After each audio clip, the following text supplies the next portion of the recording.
Welcome to Samsung Next Meets. My guest today is Naja von Schmude, founder at Peregrine Technologies.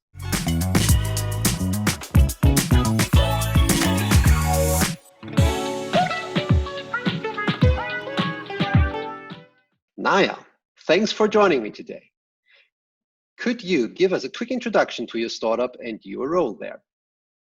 Sure, I'm glad to do so. So the startup is called Peregrine, and what we do is that basically we put cameras, or you can also call it dash cams, running our software in commercial vehicles.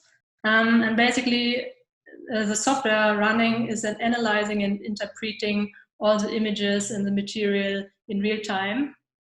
And basically we get an awareness of the whole situation, meaning what traffic participants are there, from where do they come, where do they go, how fast are they, am I perhaps also approaching someone too fast?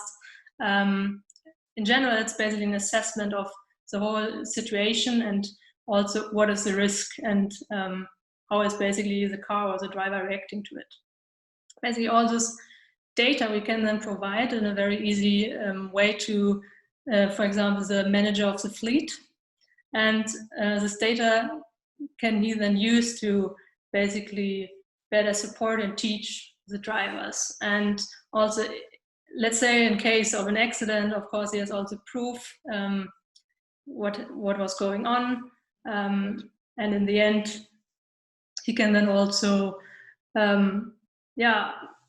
hopefully also prevent accidents by all these measures and in the end also save costs.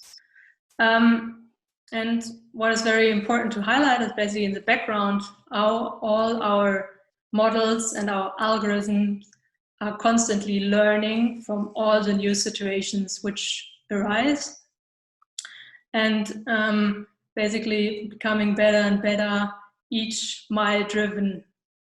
And that, of course, what you can probably think of has a very, very broad range of applications also besides fleets and fleet customers. So, for example, today we also work with insurances, but you can also think of smart city applications and, of course, also autonomous driving because they really need also a lot of data to improve their development and to improve all their processes. In the end, we basically see ourselves as kind of a data and technology provider, and we empower teams basically with us together to build a safer and more sustainable mobility ecosystem.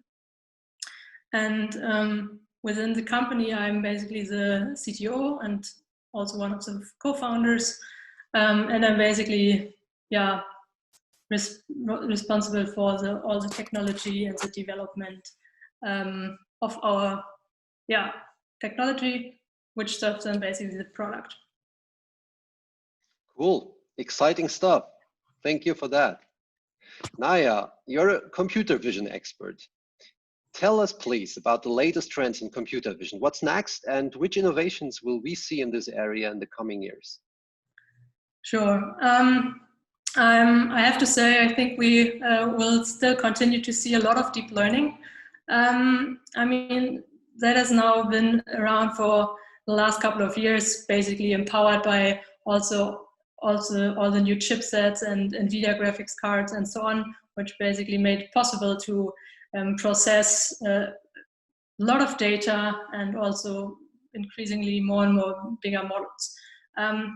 But I think what we will see more is that will shift towards more real applications in the real world. What we see now is basically a lot of still in all the labs and on kind of curated data sets. But I mean, that's not how the world looks like, right? Yeah. And to make that happen, of course, we need to look on a bunch of other things as well. I mean, there are security aspects, there are safety aspects, especially if you think of autonomous driving. I mean, you want probably to certify in some point of time these algorithms. There are things you need to take care of, like biases in your data sets and so on. So I'm expecting to see a lot of innovation there. And another aspect is that, of course, if you have I mean, if you want to get it out and all the real world and real applications, normally you don't have all the high compute power everywhere, especially if you think of the Internet of Things and so on. So probably that will also move more to the edge. So edge computing. Also, how can I learn distributed, like federated learning and stuff like that. So that's basically in the computer vision world what I expect to see. Exciting times. Naja, but besides computer vision, you are also an autonomous driving expert. What do you think? Do the German car manufacturers have a chance against Tesla and other new competitors from the US and Asia? How can they win the race? Can they? That's really a tough question. I'm, of course, not a fortune teller. I mean, of course, it's a tough situation and a tough race. But the traditional OEMs in general, not necessarily only in Germany, but in general, they are very, very strong on actually manufacturing and also scaling their manufacturing process and build these very complex products. What they are basically lacking is everything around software. We see that they have a lot of lacking there, but there we also see that there are ambitions to change that. Just recently, VW basically announced to build up, I think, around 5,000 software developers in a new corporation. Or what actually they start to do that. So of course they will catch up. But yeah, it's not that you can change it from one day to another. For example, what we see is that there are actually all the cars out there and also the cars in the next years to come, they don't have necessarily the capabilities for updates over the air, for also getting back data, like how we do it with the image, insight generated from the image content, to basically fuel their development. And actually that is also one of the main reasons why me and my co-founders left basically Bosch, TomTom and Volkswagen, or the ETH also in Zurich, to basically accelerate all this software development, and found Peregrine also with this vision to help there. Right. Cool. So you are a woman. You have a technical background and you're a deep tech founder. A combination we need to see more often, I think. What's wrong about diversity in tech? What needs to change? How could we see more women founding engineering heavy startups? Yeah, that's also a tough question. I think there is very deeply kind of rooted in our society, or these stereotypes, what normally women do or what normally men do. And so something really very, very early on in also educational process needs to change. So probably already in kindergarten and in schools, we need more opportunities for younger girls, but also, of course, younger boys. I mean, that also goes in the other direction, right? Not necessarily only towards tech. To show them they can really do what they want and what they find interesting and where they are good at. I have no clue how to do that. Probably one good thing is that you need more also kind of lighthouse figures or role models. Like you.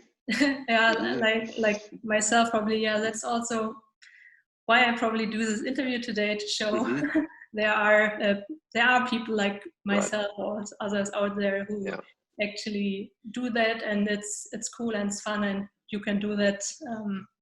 Yeah. Thanks for that. We need more of that.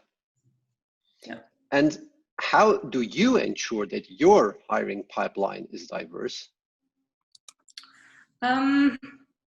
That's also a good, interesting question. So I think there are different aspects to that. So first of all, regarding like cultural and international, for example, we are in Berlin. So here by default, we have very kind of diverse talent pool.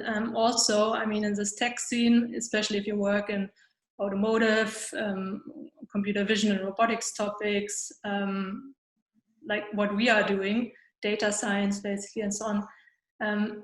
There's not so much talent out there. So basically, by default, you look very broad and very international. Regarding gender, that's of course a different thing. I mean, as we discussed previously, there are not so many women at the moment in engineering or computer science studies and so on, unfortunately. So that's why, for example, if I look on resumes and I see it is like female women applying, then I really take extra care to read through it and to make sure that I don't miss something. And in addition, for example, there's this one thing that normally women want to check all the I don't know, the requirements which are listed, and to basically kind of circle around that, we emphasize on all our ads we put out that actually you can also apply if you don't check everything, but only like a handful of them and so on. That's a great point. Also try with that, that more people are applying. Right, great point. So let's end with some positive examples. Which other female deep tech founders would you like to highlight? Who's killing it in this scene? Sure, I would like to highlight two amazing women, also in tech, but not like computer science or in this field as I, but also very other exciting topics. So the one is Nina from MiProbes. That's basically a medtech or biotech startup, and they have basically a process or testing process for contaminations and also bio and viruses and so on. And if I remember correctly, that recently they also shifted towards more COVID-19 testing, so which is super exciting. And the other is Alina from Kleiderly. Basically, they have kind of a chemical engineering process to basically transform or recycle clothes and fabrics into other materials, which can then also be kind of a replacement for plastics. And I mean, you can, I think, create furniture out of that and so on. So it's also super exciting. Cool. We will tag both. Naja, thanks a lot for your time. Much appreciated. Yeah. Thank you. Bye-bye.